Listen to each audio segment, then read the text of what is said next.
우리 서로 인사해 볼까요? 사랑하고 축복합니다.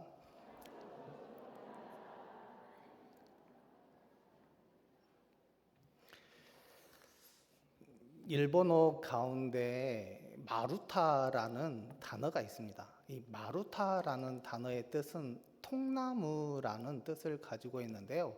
그런데 이 마루타의 진짜 의미는 어떤 의미를 가지고 있느냐? 통나무처럼 움직이지는 않지만 살아있는 것, 죽은 것과 같은 상태를 마루타라고 이야기합니다. 그런데 이 말이 처음으로 사용되었던 시기가 언제이냐? 일제 감정기 시대에 일본의 731 부대가 생체 실험, 즉 살아있는 사람들에게 세균을 투여하고 압력을 가하며 장기를 척출하여 실험한 것이 밝혀지면서 이 말이 처음으로 사용되게 되었습니다. 이것을 이야기하면서 많은 사람들이 그 단어 하나로 인해서 사람들의 인격을 보지 않고 또한 하나의 재료로 본 그 마루타라는 그 단어 때문에 많은 사람들이 여러 가지 어려움을 당하게 되는 것을 보게 됩니다. 또한 제2차 세계대전 당시 독일은 강제 수용소를 만들게 됩니다. 두 군데를 소개할 수 있는데요. 독일에 있는 다하우 강제소가 있고, 그리고 폴란드에 있는 아우슈비츠 강제소가 있습니다. 특히 독일은 강제 수용소를 통해서 자신의 걸림돌이 되는 유대인들을 약 600만 명을 죽이게 되는데요. 그곳에서 총으로, 배기가스로, 그리고 독가스로 처참하게 살인을 저지르게 되었습니다. 그리고 우리나라 역시 2010년 11월 23일에 북한이 연평도 해안에 포를 쏘아 고귀한 생명들이 죽음을 당하게 되는데요. 해병대 2명과 민간인 2명이 죽고 그리고 16명이 부상을 당하게 되었습니다. 이 사건을 통해서 북한은 국제적으로 입지가 좁아졌으며 비인도적인 국가로 전락하게 되었습니다. 이런 역사적인 사건을 볼 때마다 어떤 생각이 드십니까? 어떻게 그럴 수가? 그렇게 탄식이 저절로 나올 수밖에 없습니다. 그렇다면 이런 탄식을 하는 이유가 무엇에 있습니까? 사람이라면 어떻게 이런 일을 할 수 있지? 사람이라면 어떻게 탈을 쓰고 그런 일들을 벌일 수 있지? 그런 일들을 한 족속은 사람이 아니다라는 말입니다. 그러나 이런 탄식에 대해서 우리는 냉정하게 생각해 볼 필요가 있습니다. 그리고 우리는 이렇게 답할 수 있습니다. 사람이기 때문에 그럴 수 있다. 제가 이렇게 말한다고 해서 그런 사람들, 그런 행위를 했던 사람들을 옹호하거나 편을 드는 것은 아닙니다. 왜냐하면 우리들 역시 그럴 수 있다라는 생각을 할 수 있기 때문입니다. 우리 로마서 1장의 말씀을 보면 하나님을 알지 못하는 사람들에 대해서 설명하는 내용이 있는데요. 로마서 1장 29절에서 31절의 말씀입니다. 곧 모든 불의, 추악, 탐욕, 악의가 가득한 자요, 시기, 살인, 분쟁, 사기, 악독이 가득한 자요, 수군수군하는 자요, 비방하는 자요, 하나님께서 미워하신 자요, 능욕하는 자요, 교만한 자요, 자랑하는 자요, 악을 도모하는 자요, 부모를 거역하는 자요, 우매한 자요, 배약하는 자요, 무정한 자요, 무자비한 자라. 세상에서 가장 더럽고 악한 것들이 어디에서 나오냐? 즉 사람의 마음에서 나오고 행동으로 나타난다는 말씀입니다. 그리고 사람들이 또 다른 죄들을 많이 저지르게 되는데요. 그 중에 많은 죄들 가운데 한 가지를 보면 창조주보다 사람이 만들고 또한 그것을 통해서 사람들이 더 좋아하고 섬기는 그런 모습을 볼 수 있습니다. 즉, 이 모든 말을 의미해 보면 하나님을 무시하고 모욕하며 대도 안 되는 일들을 저지른 의미로서 이런 마음과 생각과 태도는 우리의 신앙을 가지고 있는 옛 속성으로부터 나타난다라는 것입니다. 즉, 이 말이 무엇이냐? 옛 속성, 즉 옛 습관에 의해서 또한 많은 사람들이 그것을 나타내는 것뿐만 아니라 믿음을 가지고 있는 사람들에게도 이런 현상들이 나타날 수 있다는 것입니다. 그럴 때 우리는 이런 마음을 가졌으면 좋겠습니다. 어떻게 내가 그럴 수가? 이런 탄식과 함께 자신을 돌이키면서 하나님 앞에 나아갈 수 있는 우리 금옥교회 성도 여러분들이 되기를 간절히 소망합니다. 그런 탄식이 있는 순간 우리의 삶을 돌이키는 것뿐만 아니라 하나님의 자녀로서의 온전한 삶을 살아낼 수 있음을 기억하시고 그 탄식과 함께 하나님 앞에 나아갈 수 있는 우리 믿음의 자녀들이 되기를 간절히 소망합니다. 오늘은 이스라엘의 3대 왕이었던 솔로몬에 대해서 살펴보면서 하나님의 뜻이 무엇인지 알아가는 귀한 시간이 되기를 소망합니다. 우리가 솔로몬 하면 우리가 잘 알고 있습니다. 그는 다윗과 밧세바 사이에서 태어난 아들입니다. 그가 태어난 과정들을 보면 다윗은 자신의 부하 장수 우리아의 아내 밧세바를 취하고 우리아를 죽이는 죄를 범하게 됩니다. 이것을 알게 된 하나님은 나단 선지자를 통해서 다윗을 책망하시고 회개하게 하셨지만 그를 통해서 낳은 아들은 죽게 하시고 그 이후에 태어난 아들이 바로 솔로몬입니다. 솔로몬이 태어났을 때 하나님은 나단 선지자를 통해서 그의 이름을 지어줍니다. 그의 이름이 여디디야입니다. 그의 이름의 뜻은 하나님께 사랑을 입은 자라는 뜻을 가지고 있어서인지 태어날 때부터 하나님의 사랑을 엄청나게 받습니다. 하지만 다윗에게는 솔로몬만 아들만 있었느냐? 그렇지는 않은 것 같습니다.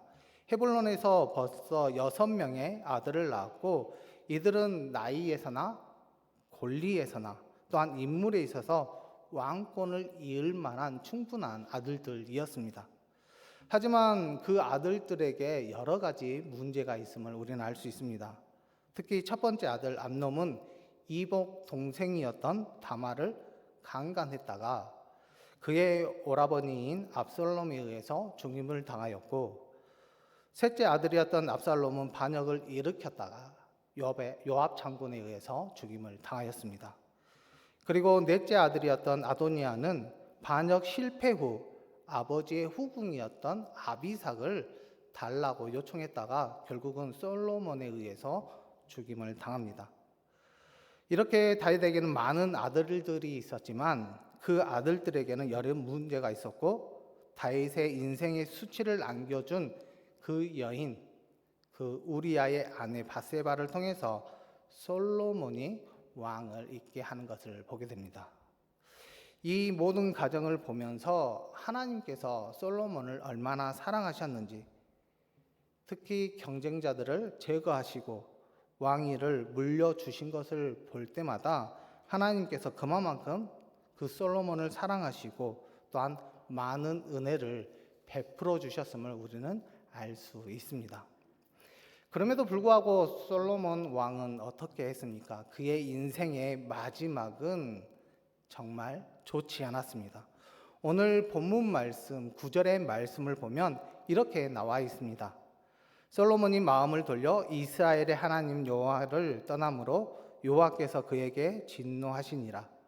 여호와께서 일찍이 2번이나 그에게 나타나시고. 즉 솔로몬은 마음이 변질되었다라고 지금 이야기하고 있습니다.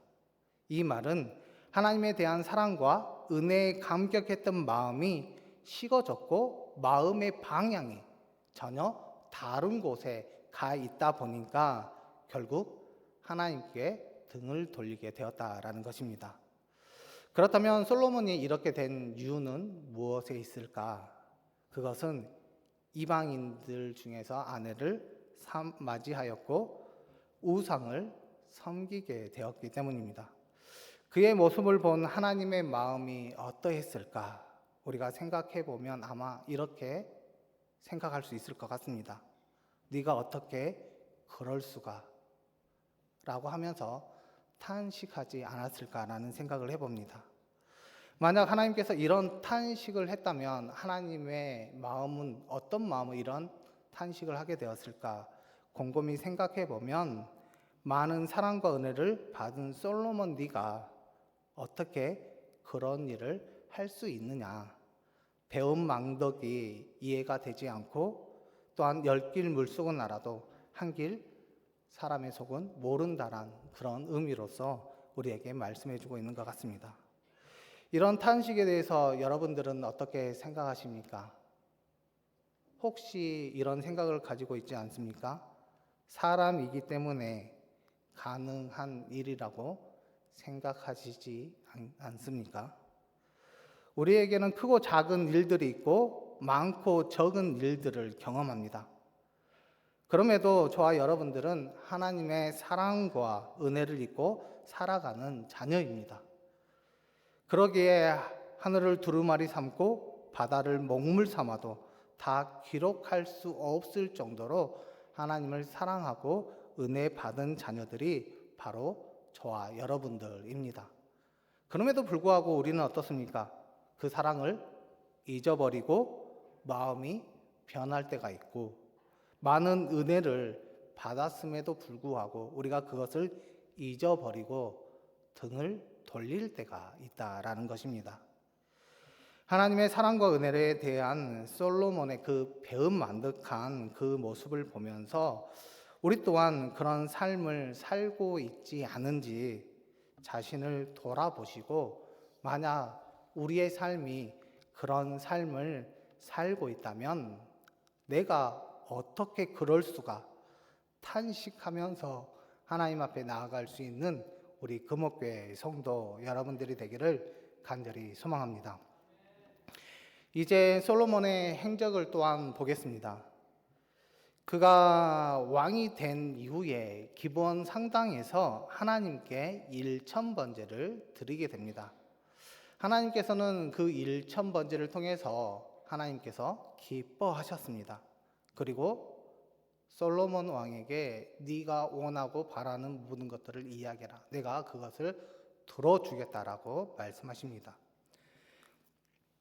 이에 대하여 솔로몬은 자신의 부와 영광을 위하여 소원을 말하는 것이 아니라 듣는 마음, 주의 백성들을 잘 다스릴 수 있는 마음을 요청하게 되었을 때 하나님께서는 부귀와 영광을 주시는 것을 보게 됩니다.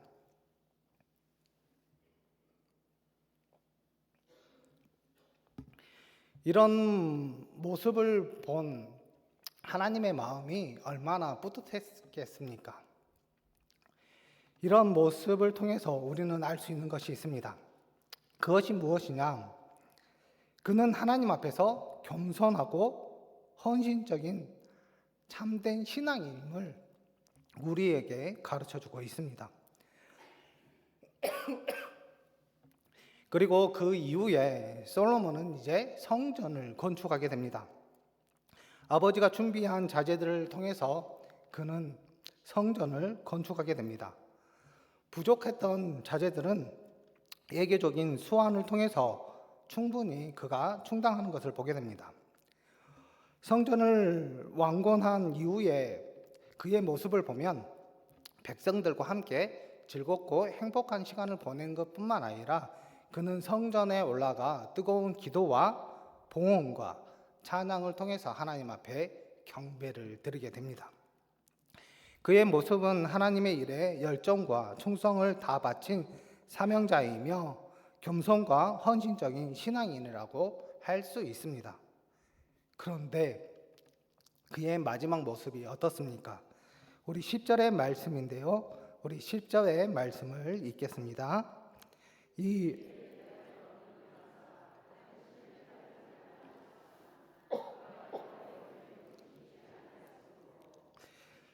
아멘. 10절의 말씀을 보면 이렇게 나와 있습니다. 이 일에 대하여 명령하사 다른 신을 따르지 말라 하셨으나 그가 여호와의 명령을 지키지 않았으므로라고 말씀하고 있는데요. 교만해진 솔로몬에 대해서 이야기를 해주고 있습니다. 그는 이제 하나님의 말씀을 따르지 않습니다. 이제는 자신이 하고 싶은 대로 행동하고 말하고 또한 자신이 원하고 있는 모든 것을 행하고 있습니다. 그것뿐만 아니라 하나님께서 2번이나 나타나셨는데 그가 말씀하심에도 불구하고 콧방귀도 끼지 않는다라는 것입니다. 이런 모습을 보신 하나님의 마음은 어떠했을까요? 아마 이렇게 말씀하셨을 것 같습니다. 아니, 네가 어떻게 그럴 수가? 이런 탄식의 의미는 과연 무엇에 있느냐? 겸손했고 헌신적이었던 네가 어떻게 이렇게 변할 수 있느냐? 그렇게 열정적이고 충성스러운 네가 어떻게 이렇게 바뀔 수 있느냐? 솔로몬 너만큼은 절대로 안 바뀔 줄 알았다. 하루아침에 너의 신앙과 헌신, 겸손이 이렇게 뒤바뀔 줄이야. 아마 하나님께서는 이런 마음을 가지고 있었던 것 같습니다. 이런 탄식에 대해서 우리는 어떻게 생각해야 될까요? 사람이기 때문에 가능하다라고 생각하십니까? 우리는 많은 경험을 하면서 살아갑니다. 하나님께서 주신 우리 겸손, 헌신, 충성, 사랑, 믿음. 우리는 이런 경험을 통해서 자신을 쳐가면서 복종시키고 실수하지 않으려고 계속 훈련하며 하나님 앞에 나아갑니다. 하지만 어떻습니까? 우리가 그 훈련한 만큼 신앙인답게 살아갈 때가 많이 있으십니까? 아니면 마음대로 되지 않을 때가 많이 있으십니까? 솔로몬 역시 하나님 앞에 늘 겸손했고 헌신했으며 충성했습니다. 그럼에도 불구하고 그의 마음과 태도가 돌변하는 것을 볼 수 있습니다. 그러기에 우리의 마음과 태도가 솔로몬 같이 돌변할 수 있음을 기억하시고 돌변했다면 내가 어떻게 그럴 수가? 라는 탄식과 함께 하나님 앞에 나아갈 수 있는 우리 금옥교회 성도 여러분들이 되기를 간절히 소망합니다. 그리고 우리가 기억해야 될 것은 우리는 인간이기 때문에 또한 하나님께서 우리를 부르셨고 선택받은 신앙인이기 때문에 또한 사명자이기 때문에 우리는 언제든지 어려움을 만나고 힘듦이 찾아오면 변할 수 있다라는 것을 늘 기억했으면 좋겠습니다. 그리고 시작은 거창하나 끝은 초라한 상황을 비유한 말이 용두사미입니다. 우리의 삶이 용두사미의 삶이 되지 않도록 늘 경각심을 가지시고 하나님 앞에 나아갈 수 있는 우리 믿음의 자녀들이 되기를 간절히 소망합니다. 왜 그래야 하냐 하면 바로 성경에 보면 우리가 잘 알고 있는 사울 왕도 처음에는 하나님 앞에 겸손했습니다.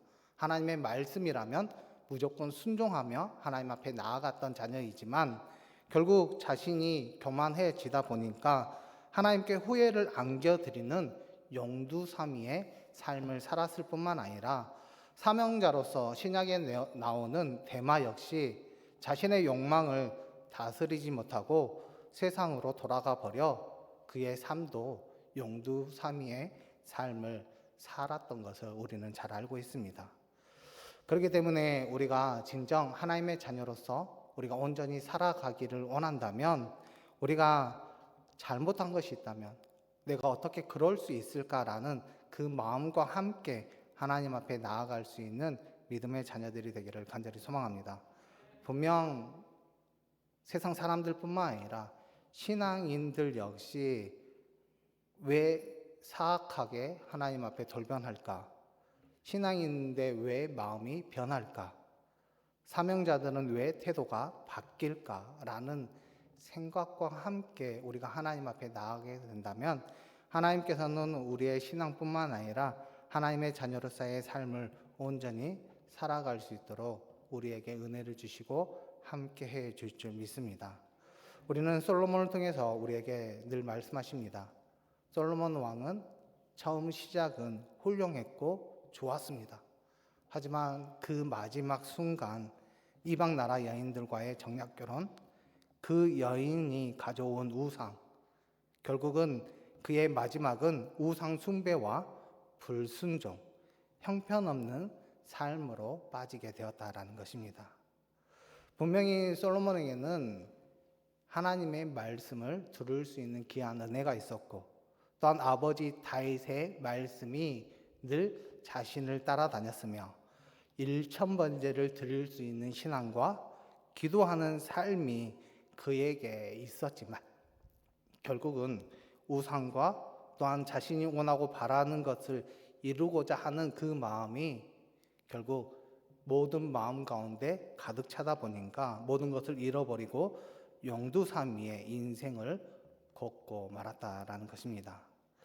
그렇기 때문에 우리 성도 여러분들은 다른 사람들이 어떻게 그럴 수가 라는 그런 생각을 하기 전에 먼저 자신을 돌아볼 수 있는 우리 금옥교회 성도 여러분들이 되기를 간절히 소망합니다. 특히 2025년 한 해가 저물어 가고 있습니다. 한 해 동안 본능에 의해 살고 있지는 않는지, 세상과 더불어 살고 있지는 않는지 신앙인으로서 자신을 한번 점검해 보시고 하나님을 향한 마음이 바뀌지는 않았는지, 배은 망덕한 삶을 살고 있지는 않는지 사명자의 자신을 한번 점검해 보시기를 바랍니다. 볼품없는 자기 만족과 가치 없는 허세, 용두사미의 삶이 내 삶이 아닌지 2025년을 한번 돌아보시고 만약 그런 삶이 나의 모습 가운데 발견됐다면 내가 어떻게 그럴 수가 라는 탄식과 함께 하나님 앞에 돌이킴으로 하나님 앞에 나아갈 수 있는 우리 믿음의 자녀들이 되기를 간절히 소망합니다. 그리고 내년에는 우리가 어떻게 그럴 수가 있을까라는 탄식이 아니라 어떻게 그럴 수가 라는 찬사와 함께 복된 자녀, 행복한 자녀들이 되셔서 2026년에는 하나님께 더욱더 영광을 돌리고 믿음 충만한 삶을 살아낼 수 있는 우리 금옥교회 성도 여러분들이 되기를 간절히 소망합니다. 진정 하나님께서는 우리와 늘 함께 하십니다. 우리의 연약함을 잘 알고 계시고 또한 우리의 연약함을 통해서 하나님께서는 귀하게 쓰임 받기를 원하고 계십니다. 그럴 때마다 우리가 어떻게 내가 그럴 수가 라는 마음과 함께 내가 돌이키게 된다면 결국 하나님께서는 우리의 삶 가운데 그래도 힘찬 삶이 될 수 있도록 복된 삶이 될 수 있도록 은혜의 삶이 될 수 있도록 우리를 끝까지 지켜주시고 함께 해 주십니다. 그렇기 때문에 우리의 자신을 늘 믿음 안에서 점검하시고 또한 말씀을 통해서 하나님 앞에 돌이킴으로 하나님 앞에 더 쓰임받고 영광을 돌릴 수 있는 우리 믿음의 자녀들이 되기를 간절히 소망합니다.